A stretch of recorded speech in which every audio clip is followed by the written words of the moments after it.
to cheer him on. And Damon Bradshaw heading for what he hopes will be a rendezvous with the record book. Here we go.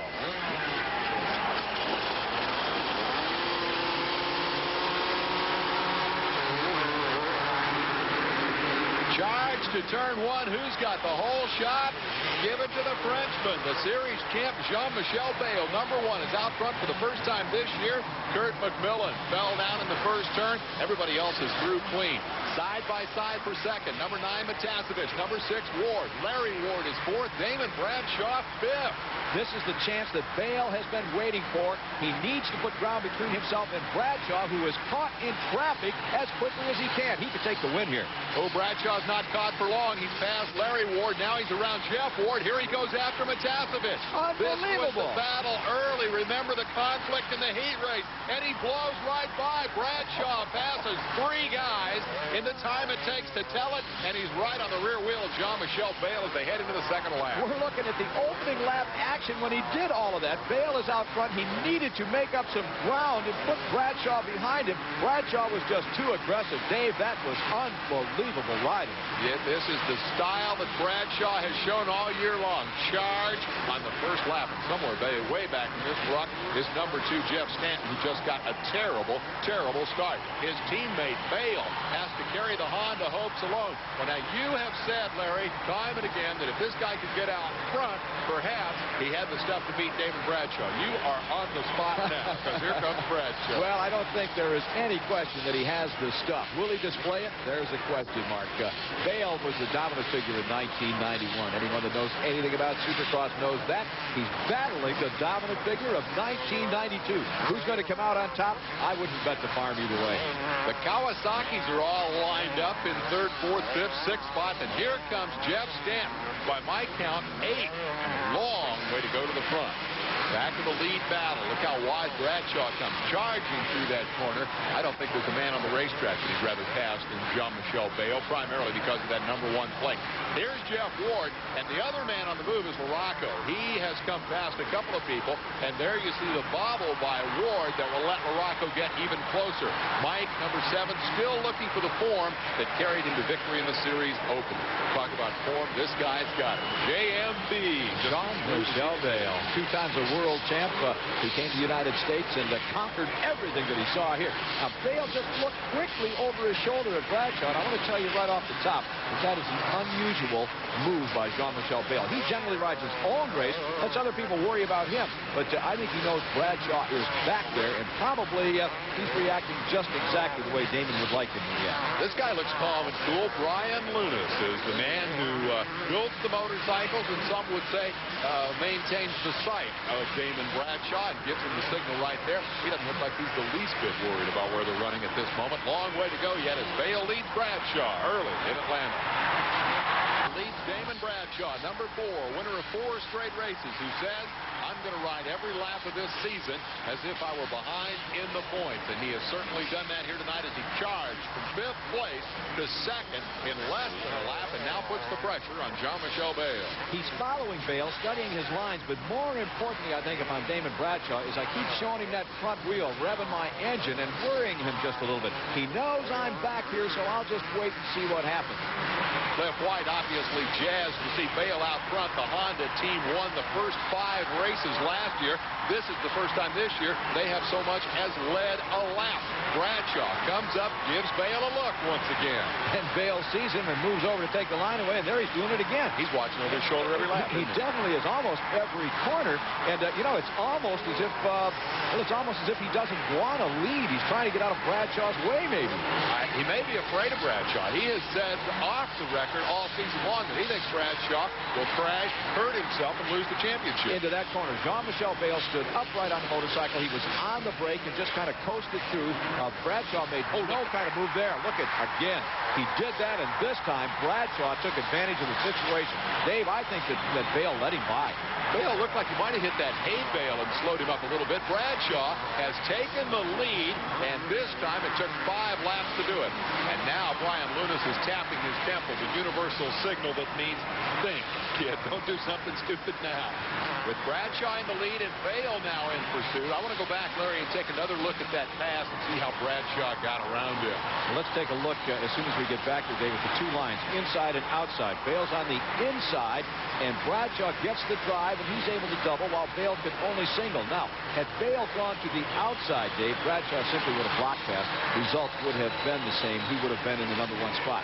Again, I want to say, though, let's watch these two riders as this race unfolds, but I'm not at all sure that at that point in the ball game, Bale wanted that number one position. I can't imagine that he would want to finish second to Damon Bradshaw, but on the other hand, I can see where he might want to just finish the race and not get involved in a Matasevich-style tangle and find them both on the ground. Speaking of Matasevich, look at this. He is the engineer of the Kawasaki freight train. He's running third. Ward's running fourth. Morocco's running fifth. Kedrowski's running sixth. And they're all on those green motorcycles. A whole passel of green up front. And here comes Morocco around the outside of Jeff Ward, trying to move up one more position. Will he get the job done? Yes, he does.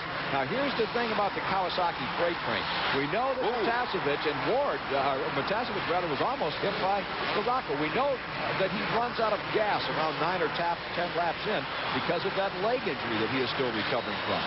Whatever the reason, Matasevich goes a little wide here. That'll leave Morocco room. Morocco comes swinging right past and takes over the third spot, drops Matasevich to fourth. One of the knocks on Matasevich early in the year was that when he would get tired and start slowing down, he'd hold up the guys behind him. This time all the guys behind him were his teammates. Look at Morocco doing all kinds of kicks. He got both feet off the pegs just about to drag. Well, I don't know what kind of a maneuver that was, but I am certainly glad that Morocco was doing it and not myself, because I know that I never would have recovered. Of course, I don't think I ever would have been that high in the first place. I'll tell you what, that was dirty dancing there for a moment. He had both feet off the peg. Here comes Kedrowski in pursuit, and Matasevich has lost another spot. You hear Jeff Stanton gets around Jeff Ward in the battle of the old rivals, and for the first time tonight, Stanton shows a little bit of life. This apparently will not be the night that he lives up to your fantasy of showing us the style that carried into 2 championships. Generally, when a rider the caliber of Stanton gets off in the back part of the racetrack, or let's say outside the top 10, he has easy pickings for a little while. He passes a much slower set of riders in front of him. But tonight, Stanton got off at the tail end of all of the good guys. So he's had tough going to move himself up inside the top 10. Through the sand trap, he is around Matasevich. That'll move him inside the top 5. Stanton is on the charge. Out front, it is Damon Bradshaw, the leader. Jean-Michel Bale second. Morocco, Kedrowski, and Stanton in the top 5. We'll be right back. Damon Bradshaw once again is out front, headed for what would be his 5th consecutive Supercross victory, just one short of the record held by Ricky Johnson and Bob Hanna, who has a trackside observation. Beginning of the race looked like Jean-Michel Bale all the way, but a few good moves by Damon Bradshaw, and it's looking like the last 4 weeks, a Damon Bradshaw runaway. I'm not easily impressed, but tonight, I'm thoroughly impressed. Damon Bradshaw is some kind of rider. Well, that's why he gets all those big bucks, is for observations like that. A master of understatement, Bob Hanna, as we watch Bradshaw head into the final lap of the race. Larry, we are running out of superlatives for this guy. It is just remarkable what he's done this year. Well, from Atlanta, Damon is going to move 1 week from now down to Daytona, where he'll try to tie that record. That's Jeff Stanton territory. Stanton has won 3 years in a row at Daytona. And, Dave, here's the remarkable thing, or interesting thing. If he does tie it, he's going to go back to Charlotte, North Carolina 2 weeks from now to try and break the record in front of his hometown crowd. I'll tell you, I thought that half of Charlotte had come here tonight to Atlanta for this race. I guarantee you, if Bradshaw wins 7 in Charlotte, they are going to rip up the stadium. This guy is very, very popular in his hometown, and understandably so with this kind of performance tonight. He has dominated once again. There's nobody in this series who can run with him. Hanna had said a week ago that if he could make it 4 in a row, he was hands down for the championship. He is about to claim his 5th consecutive victory, and I think we got to concede the rest of these guys are racing for 2nd place. And Damon Bradshaw can stay healthy for the rest of 1992. The man who was champion last year finishes 2nd tonight. Jean-Michel Bale comes by to accept Bradshaw's congratulations. There's Keith McCarty, the Yamaha team manager, who was Bob Hanna's mechanic, who won the very first race in this stadium way back in the 70s. And so tonight he is still part of the winning team as we see the final Supercross crowd in Atlanta Fulton County Stadium. The man who writes his name in the record book for this final race here, Damon Bradshaw, with mechanic Brian Lunnis up to the top of the jump for one last accolade. And looky there, the tomahawk chop. Everybody here in Braves country knows that symbol. For the record, it is the second straight Atlanta victory for Damon Bradshaw. Won this race a year ago. Bale, Arocco, Kudrowski, and Stanton. For Jeff Stanton, Matasevich, Ward, Emick, Tishner, and Dubach round out the order. Let's go to Bob Hanna and the cat with the hat. Damon Bradshaw, I don't have a lot of words. Has a little smile. Damon Bradshaw, there aren't a lot of words how to describe that race. Maybe you have some. That was the finest ride I've ever seen in my life. Well, I just tried to ride real smooth. You know, I tried to wick it up a little bit, and I couldn't get away. So I said, well, I'm just going to ride right here and see what happens toward the end of this race. And, you know, it come out for the best for me. On the second lap, you made a move over here in the sand pit that was unbelievable. Do you remember that? Yeah, I do. I think Bale didn't want to be leading. He was riding real slow on the outsides, and I think he was wanting me to come around. So I took it. I said, we're going to see what happens. So I took the move, and it stuck. It looked like he had him covered tonight. I was wondering even myself. I said, was Jean-Michel out front on a hole shot like that? You didn't get a real good start, but unbelievable. I like to win with a dirty number plate. You did, Damon. Good luck in the next 5, huh? Thank you. They didn't throw dirt on him for long tonight, and I wonder if that hat's too small or if his head's starting to swell a little bit here. Rightly so if it is, because look at the lead he has over the defending champion, Jean-Michel Bale. Stanton falls to third.